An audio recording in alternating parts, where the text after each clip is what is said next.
Farel Aditya mau laporin Dr. Charlie. Ya, dalam live di TikToknya katanya, kalau karena nenek aku nggak nahan-nahan, pasti aku udah laporin tuh dokter.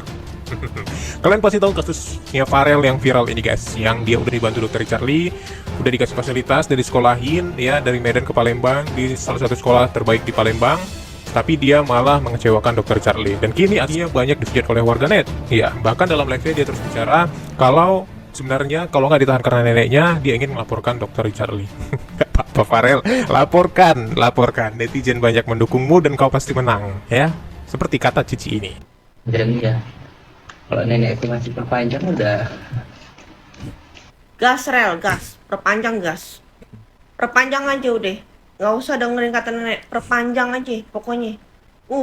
Lu pokoknya pasti bakal menang deh, pokoknya lu bakal menang lawan Dokter Richard pasti udah. Pokoknya Dokter Richard yang jahat sama lu, udah pokoknya gitu aja. Udah, perpanjang udah cepetan, nggak usah banyak ngomong, nggak usah. Ya kalau misalkan nenek aku nggak kasih perpanjang, perpanjang udah nying, perpanjang. Deh cepet perpanjang, aku mau lihat perpanjang. Malah ngakak ya ngeliat Cici ini ya. Jadi dia sambil kesel gitu ya, sambil keselnya nih, udah perpanjang aja, udah perpanjang. Perpanjang. Semua netizen akan mendukungmu 1000% kata si Cici. Perpanjang aja udah, nggak usah gara-gara nenek, nggak usah ngebacot, udah perpanjang aja udah, kau pasti menang katanya. Saking kesel. Sambil keselnya ngelihat si Farel guys ya. Karena si Cici ini udah kesel gitu ngeliat si Farel. Ya, dia ngerasa menjadi korban gitu kan. Untuk anak umur 17 tahun ya, ada perubahan yang sangat drastis, beda kota, jauh dari orang-orang terdekatnya. Kemudian dia juga mungkin dapat pressure yang begitu besar gitu ya. Ketika dia ambil itu, dia harus jalanin komitmen yang tinggi. Dia nggak punya contoh komitmen guys. Dia belajar dari mana 17 tahun ini? Nah, terus kan guys, ada beberapa psikiater ya yang mengatakan kalau sebenarnya kita nggak boleh menghujat si Farel atau nggak boleh membuli si Farel Aditya ini guys ya. Karena udah paling benar dia nyanyi Wongko nih.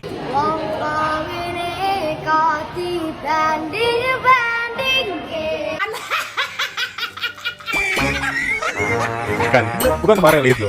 Jadi kata-kata psikiater atau psikolog, bukan psikiater, psikolog ini kita tidak boleh membuli Farel karena dia masih 17 tahun gitu kan, karena dia masih anak-anak gitu kan, masih taraf perkembangan remaja gitu. Tapi sebagian lagi netizen mengatakan kita tidak membulinya, kreator tidak membulinya, tapi kita tuh juga tidak membenarkan caranya dan aksinya gitu kan. 17 tahun itu bukan disebutkan kategori anak-anak lagi karena dia sudah 17 tahun ya, 17 tahun ke atas guys. Ya, jadi dia sudah bisa bagaimana berpikir baik dan benar karena dia akan nanti masuk ke kuliah. Ini bukan dibully sih, tapi diingatkan. Tapi kalau cara seperti ini tidak boleh, maka nanti akan muncul Farel-Farel lagi sesudah ini. Dianggap sepele seperti aja gitu dengan pertolongan orang, dianggap pertolongan orang itu tidak ada apa-apanya. Kalau memang tidak mau, sedari dulu ngomong saja di awal. Itu adalah pembelajaran yang dapat kita ambil dari si Farel ini. Tapi beberapa psikiater mengatakan jangan bully dia, dia masih 17 tahun ya.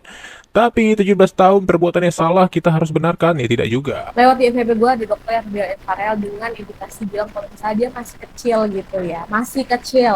Oke, menurut gue benar dia masih kecil dan kita semua setuju gitu ya. Cuman tindakannya tetap tidak bisa dibenarkan. Yang dia lakukan itu adalah playing victim dan dia juga menjelekkan orang yang membantu dia dengan bilang bahwa orang itu LGBT. Dia nggak punya dasar buktinya, dia nggak tahu terima kasih. Terus kenapa kita harus membenarkan tindakan dia dengan alasan masih kecil?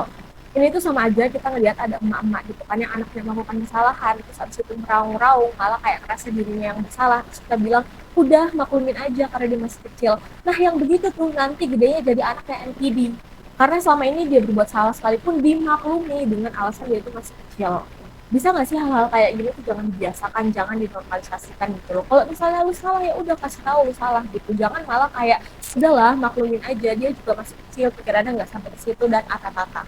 Ini anak yang kita omongin, dia juga udah berkali-kali blunder loh. Dia bilang kalau misalnya dia tidak ditemenin, dia dan lain-lain. Padahal ada bukti dari chat temennya gitu. Temennya malah ngasih semua yang dia butuhin, semua catatan dan lain-lain. Yang pengen gue tanya, ini orang-orang yang ngebelain dia gitu ya, kalian ngikutin kasusnya nggak sih? Kalian lihat nggak sih kelakuan itu kayak gini? Gue gedek banget dengan orang-orang yang kayak gitu. Maksudnya kayak ya udah anak kecil makanya harus diajarin gitu kali. Menurut gue nggak ada sih konten kreator yang kayak ngebully si Farel ini. Semuanya itu cuma ngasih tahu sudut pandang mereka, opini mereka, supaya si Farel ini belajar gitu. Jadi tolong dibedakan ya antara membuli dan juga menasehati gitu. Lagi pula kan dia sendiri yang awalnya nge-share itu semua di kampus. Sebentar, agak sombong ya, udah cara ngomongnya Farel asik. Nanti aku ada speak up oleh Bapak. Oke, aku udah dijelekkan banget nama aku. Apa sih orang benci aku ini nggak masalah. Aku karena nenekku aja yang nggak ngasih kalau aku mau memperpanjang ya. Kalau nenekku ngasih perpanjang udah. Gasken, Rel. Udah terlanjur panjang ceritanya. Iya benar. Ini konten terakhir Koko ngebahas kamu. Koko akan memberikan sedikit pesan lagi ya. Mau seburuk apapun itu kamu, mau kamu pelangi atau bukan, kalau adab dan attitude kamu bagus, kamu bakalan direspek baik sama orang. Setuju. Yang harus kamu lakukan sekarang adalah coba deh perbaiki diri, jangan perbanyak bikin konten. Dengerin orang-orang yang memberi nasihat ke lu, jangan cuman dengerin orang-orang yang ngebela lu tapi tidak memberi nasihat apapun. Coba deh, diam sejenak. Lanjut, gimana? Maksudnya diam dulu, jangan kebanyak klarifikasi, nanti makin panjang. Udah terlanjur panjang nih sekarang nih. Share my opinion tentang kasus Farel dan juga Dr. Richard Lee. Kalian ingat gak sih kalau Farel itu anak remaja usia 17 tahun?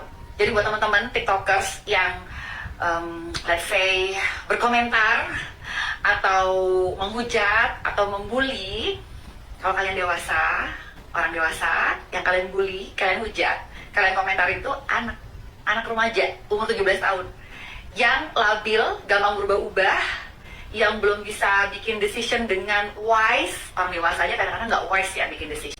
Halo dokter, izin speech ya. Kita sangat ingat dia anak 17 tahun, dibesarin Koko oleh Yusuf neneknya dan dapat perlakuan gak baik dari orang tuanya. Karena kita udah tahu, udah respect sama dia dengan hal-hal itu. Kenapa kita nggak respect sama dia lagi? Karena attitude-nya nggak ada. Masa iya seorang nenek tidak pernah mengajarkan cara berterima kasih yang baik seperti apa, cara berpamitan sama orang itu seperti apa. Yang bikin gua nggak respect banget, yaitu dia mencoba menyerang orang yang udah nolongin dia. Dia mau mundur atau nggak sanggup dengan itu, ya kita semua ya udah nggak apa-apa. Yang penting dengan cara yang baik untuk berpamitannya, berterima kasihnya. Kita di sini semua tidak menghujat dia, tidak membuli dia, tapi kita kayak mikir gini, Farel lu ngapain sih? Kalau lu mau mundur aja nggak apa-apa. Kalau misalnya nggak kuat, cuman dengan cara yang baik, Farel, attitude yang bagus, bukan malah menyerang balik gitu loh. Ya kalau untuk mental mungkin dokter lebih paham dan selebihnya. Karena kita orang awam, kita lebih pandang ke attitude-nya. Karena awal-awal kita memang udah respect sama kondisinya seperti apa.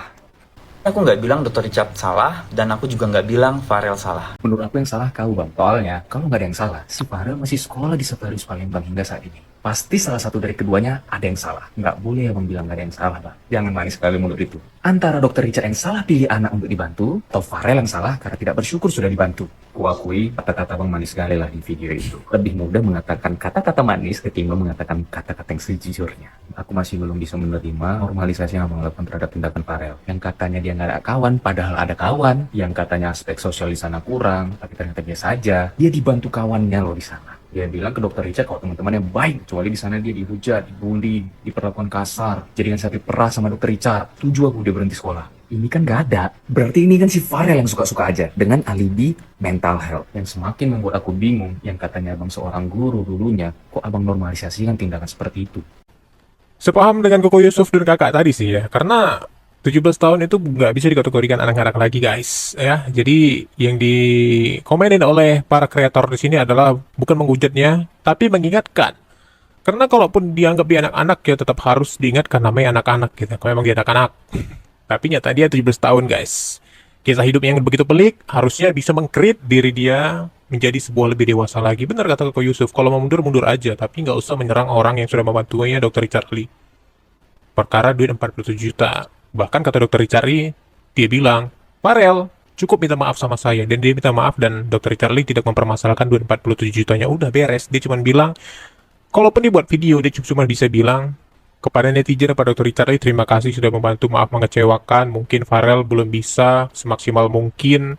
Seperti apa yang dokter atau kakak Dr. Richard Lee inginkan. Farel mundur karena Farel gak sanggup. Mohon maaf jika ini mengecewakan. Itu lebih bagus dan berattitude guys. Tanpa menyerang, membongkar menyudutkan orang yang dia bantu, wajar lah Dr. Richard Lee kesal dan minta mungkin pada saat itu, ya udah balikan uangnya kalau kamu nggak sanggup, ini demi kamu semua, demi masa depan kamu. Dianya malah seperti itu gitu kan, tapi nyatanya nggak diminta dikembalikan kok 40 jutanya, walaupun kata punya si Farel, semua fasilitas sudah dikembalikan, ya udah, tapi nggak usah nyerang. Attitude-nya itu yang dikritik. Kalaupun nggak boleh, psikolog dokter-dokter bilang jangan serang, jangan serang. Kalau anak salah nggak boleh diingatkan, bagaimana ceritanya gitu kan? Ya kalau gitu ya dia nggak usah bikin video karena ini sudah tersebar di sosmed, dan dia bicara tentang live-nya tentang Dr. Richard Lee hampir di setiap live-nya sebelum akun yang dulu di-banned. Gitu. Ya, oke, ciao.